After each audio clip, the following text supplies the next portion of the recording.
Hello बच्चा party. सत श्री अकाल। वेलकम टू CWD, जहां केमिस्ट्री से डरना बंद और केमिस्ट्री डी के साथ पढ़ना करते हैं शुरू। तो आज हम स्टार्ट करने वाले हैं हमारी क्लास 12th की जर्नी, जिसमें हम सबसे पहले चैप्टर करेंगे जिसका नाम है सॉल्यूशन। तो हम बेसिकली बिल्कुल बेसिक से बिल्कुल basic level, zero level, ground level से इस चैप्टर को स्टार्ट करने वाले हैं। तो what do you mean bye solution? बिल्कुल इजी सी बात है, बिल्कुल इजी सा कॉन्सेप्ट है। क्या है सॉल्यूशन? बेसिकली ये दो टर्म से मिलकर बना है, जिसको हम बोलते हैं सोल्यूट एंड सोलवेंट। अब ये क्या है? What is solute and what is solvent? इस बात को हम समझते हैं एक एग्जांपल की हेल्प से। लेट हम सपोज करते हैं कि हम नींबू पानी बना रहे हैं। तो नींबू पानी बनाते वक्त आप उसमें क्या डालोगे? नमक डालोगे, चीनी डालोगे, नींबू डालोगे, साथ में पानी डालोगे।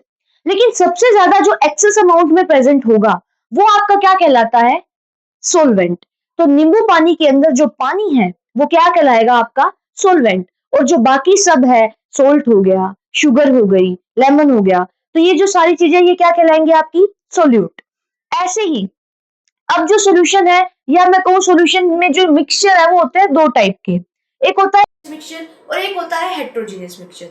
होमोजीनियस मिक्सचर, होमो का मतलब होता है same. What do you mean by homo? Homo equal to same, यानी जहां पर आपको जो कंपोजिशन है, जो आपका सॉल्यूशन एंड में आपको मिलने वाला है, जो उसकी कंपोजिशन है वो क्या रहनी चाहिए? सेम रहनी चाहिए। जैसे अगर आपको पानी के अंदर नमक घोल दो, नमक घोलने के बाद क्या आपको पानी और नमक अलग अलग दिखेगा? नहीं दिखेगा। कब तक नहीं दिखेगा? जब तक वो सॉल्यूशन एक सैचुरेटेड सॉल्यूशन नहीं बन जाता। तो अभी हम बात करेंगे what is saturated, what is unsaturated. अभी हम दो कॉन्सेप्ट पे बात कर रहे हैं, that is your homogeneous mixture and heterogeneous mixture. तो homogeneous mixture I hope so आपको समझ आ गया होगा।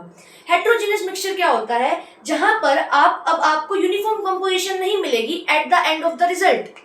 जैसे अगर मैं एक एग्जांपल लूं, मैंने जैसे यहाँ लिखा भी है heterogeneous doesn't have the uniform composition. It means अगर हम एक एग्जांपल लेते हैं नमकीन का, तो नमकीन में आपको मूंगफली के दाने अलग दिखेंगे, छोटी नमकीन अलग, बड़ी नमकीन अलग। तो यहाँ पे जो 1% हो सकता है कि एक जगह पे मूंगफली इकट्ठी हो रखी हो, एक जगह पे नमकीन इकट्ठी हो रखी हो, यानी एक यूनिफॉर्म कंपोजिशन नहीं होगा। आप इजिली उनको सेपरेट आउट कर सकते हो। That is known as heterogeneous mixture. तो अभी हमने कुछ टर्म्स के बारे में बात की। Firstly is your solvent. Solvent क्या है? The component of a solution which is present in excess amount और large amount. Solute which is present in less quantity, यानी जो कम मात्रा में आपकी सॉल्यूशन के अंदर प्रेजेंट होगा। अब बेसिकली अपनी सहूलियत के हिसाब से हम क्या करते हैं, जब भी हम ए लिखेंगे तो हम ए यूज करते हैं सोलवेंट के लिए और हम बी यूज करते हैं आपके सोल्यूट पार्टिकल्स के लिए। अब आपका क्या है? होमोजीनियस मिक्सचर है और हेट्रोजीनियस मिक्सचर है। होमोजीनियस मिक्सचर क्या है? It is a mixture of two or more substance, जैसे कि water plus sugar plus salt plus lemon. यहाँ पर जो आपको यूनिफॉर्म कंपोजिशन दिखेगी, लेकिन जो आपका हेट्रोजीनियस मिक्सचर है उसमें क्या है? आपको यूनिफॉर्म कंपोजिशन नहीं दिखेगी। अब जो सॉल्यूशन है वो हो सकता है उसमें सिर्फ पानी और शुगर हो सकता है पानी शुगर सोल्ट हो।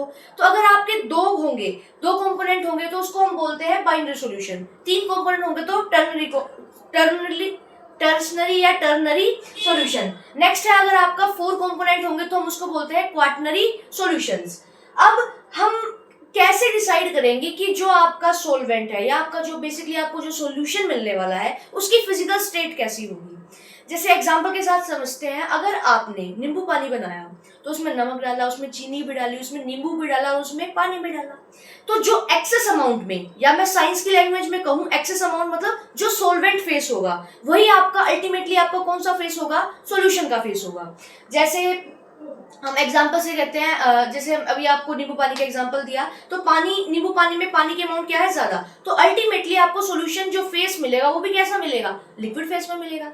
अब अगर मान लीजिए, अगर मैंने आपको एक बाउल दिया है जिसके अंदर आपकी शुगर है, मान लो 10 to 12 स्पून ऑफ शुगर आपके एक बाउल के अंदर है, और उसके अंदर मैंने 5 to 6 स्पून क्या डाल दिया? पानी डाल दिया। तो अब जो ये सॉल्यूशन बना, इसमें भी दो चीज है, शुगर है और वाटर है। पर अब चेंज क्या हुआ? यहाँ पे शुगर क्या है? एक्सेस अमाउंट में प्रेजेंट है, और जो आपका पानी है वो क्या है? कम अमाउंट में प्रेजेंट है। तो जो ज्यादा अमाउंट में प्रेजेंट है वो आपका क्या कहलाएगा? सोलवेंट। और जो कम अमाउंट में प्रेजेंट है वो क्या कहलाएगा? आपका सोल्यूट। तो अल्टीमेटली इस सॉल्यूशन का जो मेरे को फेस मिलने वाला है, जो इसका फिजिकल नेचर होगा, वो क्या होगा? सॉलिड।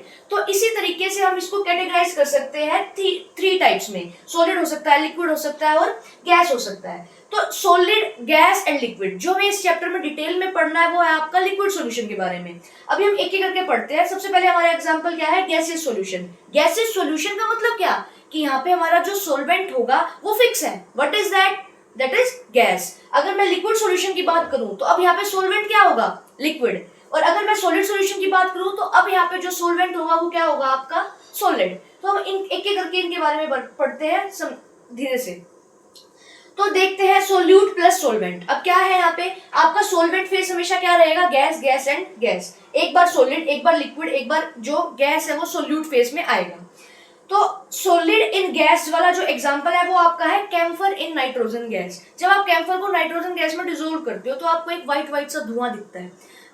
लैब में आप एक्सपेरिमेंट भी परफॉर्म्स करते हो इससे रिलेटेड। तो जो वो धुआं निकला उसका फेस कैसा था, गैस। तो ये किसका एग्जांपल हो गया, गैसियस फेस का। अब आपका नेक्स्ट एग्जांपल है लिक्विड इन गैस। अब गैस क्या है यहाँ पर, फिर से नाइट्रोजन गैस। और लिक्विड क्या है, क्लोरोफॉर्म। अब हम अगर आपसे क्वेश्चन आ जाए कि क्लोरोफॉर्म बनता कैसे है, क्लोरोफॉर्म आया कहाँ से, तो बेसिकली जो क्लोरोफॉर्म है वो हम कब यूज करते हैं, जब हम पानी को डिसइंफेक्ट करते हैं तो वहां पे हम क्लोरीन की टेबलेट्स या कैप्सूल कुछ डालते हैं। उस प्रोसेस में हमारा क्लोरोफॉर्म बनता है। तो उस क्लोरोफॉर्म को जब हम नाइट्रोजन गैस में डाल देंगे तो वो भी कैसा हो जाता है, एक गैसियस फेस में चला जाता है। तो जो कि एक एग्जांपल कैसा है, लिक्विड इन गैसियस फेस का। नेक्स्ट है आपका गैस इन गैस। ये तो बिल्कुल सिंपल सा फंडा है, गैस इन गैस। एयर आपके सामने है, वहां पे ऑक्सीजन भी है, वहां पे नाइट्रोजन भी है, वहां पे कार्बन डाइऑक्साइड भी है। तो ये कैसा एग्जांपल हुआ, गैस इन गैस। नेक्स्ट आपका है लिक्विड सॉल्यूशन। लिक्विड सॉल्यूशन मतलब आपका जो सोलवेंट फेस रहने वाला है वो क्या रहेगा, आपका लिक्विड। उसके भी क्या होंगे, तीन वे में कैटेगराइज होगा। एक होगा सॉलिड इन लिक्विड, एक होगा लिक्विड इन लिक्विड, और एक होगा gas in liquid. Solid in liquid का मतलब, अब गर्मी का मौसम इतना है कि 2 मिनट धूप में जाओ तो सर पे पाइप लगा हुआ है और पानी सूरज ज्यादा खींच लेते हैं। तो क्या दिक्कत हुई, सॉलिड इन लिक्विड का मतलब ग्लूकोज मिलता है ना, ग्लूकोज कैसे फेस में है, सॉलिड। और लिक्विड जो आपका पानी है नॉर्मल वो कैसा है, एक्वस फेस में। तो अल्टीमेटली जो आपको सॉल्यूशन मिला वो कैसा मिला, लिक्विड फेस। तो ये कैसा एग्जांपल हो गया, सॉलिड इन लिक्विड का, that is glucose in water. अब लिक्विड इन लिक्विड का, जैसे इथेनॉल हो गया या अल्कोहल को पानी में डाल दो, तो अब जो दोनों है, जो सोल्यूट कंपोनेंट है और जो सॉल्वेंट कंपोनेंट है, वो दोनों ही क्या है यहाँ पर लिक्विड फेस में। तो वो एग्जांपल किसका हो गया, लिक्विड इन लिक्विड। नेक्स्ट है आपका गैस इन लिक्विड। इसका सबसे बड़ा एग्जांपल है आपका पानी नॉर्मल। पानी एक्वेटिक लाइफ जिस पे डिपेंड करती है, ऑक्सीजन है ना पानी के अंदर, तो oxygen dissolved in water, that is your example of gas in liquid. या फिर आपकी जो कोल्ड ड्रिंक्स होगी, तो आप जैसे बोतल की कैप खोलते तो की आवाज आती है ना, तो आवाज क्या है, वो गैस रिलीज हुई। तो उसके अंदर पानी के अंदर जो आपकी ड्रिंक्स है उसके अंदर ऑलरेडी क्या है, गैस डिसॉल्व है। तो वो भी किसका एग्जांपल हो गया, गैस इन लिक्विड का।